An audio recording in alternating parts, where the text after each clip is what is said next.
right, here we go, friends. This is what was the Lewis and Clark expedition, and this is going to be chapter 4 and maybe 5. We will see. Chapter 4, Sacagawea. On February 11th, 1805, Sacagawea gave birth to a fine, healthy boy. His father named him Jean-Baptiste, but Clark came up with the name Pompey, meaning little chief in the Shoshone language. Soon everyone called him Pompey or Pomp. Having a baby around was a happy reminder of home and family to all the men. Like the explorer, Sacagawea was far from home too. A Minatari war party had captured her when she was just a young girl picking berries with other Shoshone women and children. For 5 years, Sacagawea lived as a Minatari slave on the Missouri River, hundreds of miles from home. The Minataris named her Sacagawea. Sacagawea meant bird woman. When she was 16, Toussaint Charbonneau, who was more than 20 years older, took her for his wife. When Sacagawea married, she was no longer considered to be a Minatari slave.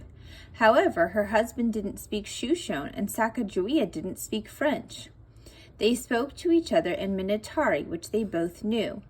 They met up with the Corps about a year after their marriage.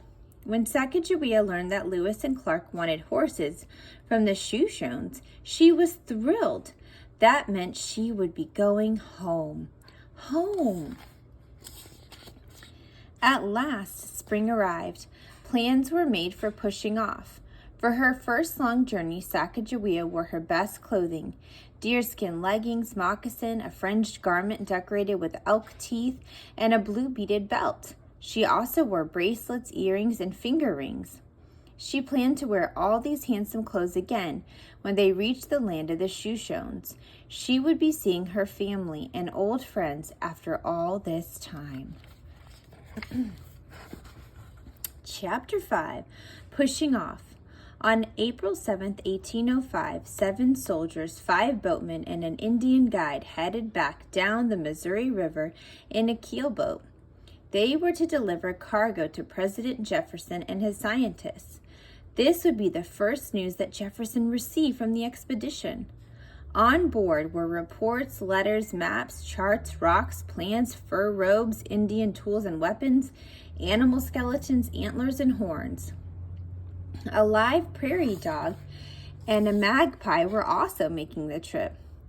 No one back east would have ever seen a prairie dog or a magpie. On that same day, 33 members of the Corps boarded the Red Piragu and 6 dugout canoes that had been hollowed out over the winter. Sacagawea, with Pomp, her husband, and a few other men, rode in the White Piragu. The Corps left Fort Mandan and headed west on the Missouri River. One day, a squall blew up, and the White Piragu heeled over. Sacagawea quickly snatched Pomp from his cradle bundle and handed him to her husband. She knew what she had to do next. Papers, letters, journals, a medicine kit, and instruments had fallen into the water. Luckily, they had all been packed in watertight bags. Sacagawea knew the bags were important to Lewis and Clark. She grabbed whatever she could reach that came floating by. In the end, everything was saved. It was one of the many times Sacagawea proved her importance to the Corps. Lewis praised Sacagawea for her bravery and cool head. And now let's read about the grizzly bears. Grizzly bears presented another danger. They were a new and fearsome enemy.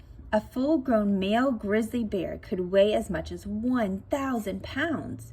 When standing on his hind feet, he was more than 6 feet tall. Some bear tracks were almost a foot long. These reddish-brown bears were nothing like the bears that the Corps members had encountered back east. Because of their silver-tipped hair, the Indians called them white bears. When Indians hunted grizzlies, they dressed and painted for war. Once a terrified Corps member shot and wounded a grizzly that chased him for half a mile. Luckily, the soldier was saved when Lewis killed the bear with a shot to his head. Only a bullet in the head or heart would kill a grizzly. Another time, 6 soldiers saw a full-grown male grizzly. When 2 of their shots hit the bear's lungs, he charged. 2 more shots struck the wounded bear. Still, he kept coming. 2 of the soldiers jumped in the river to escape the bear's fury, but the bear jumped in and swam after them. He had almost reached the 2 men when a man on shore shot and finally killed him. In his journal, Lewis summed up his thoughts. I had rather fight 2 Indians than 1 bear. All right, that's the end of chapter 4 and 5 of What Was the Lewis and Clark Expedition.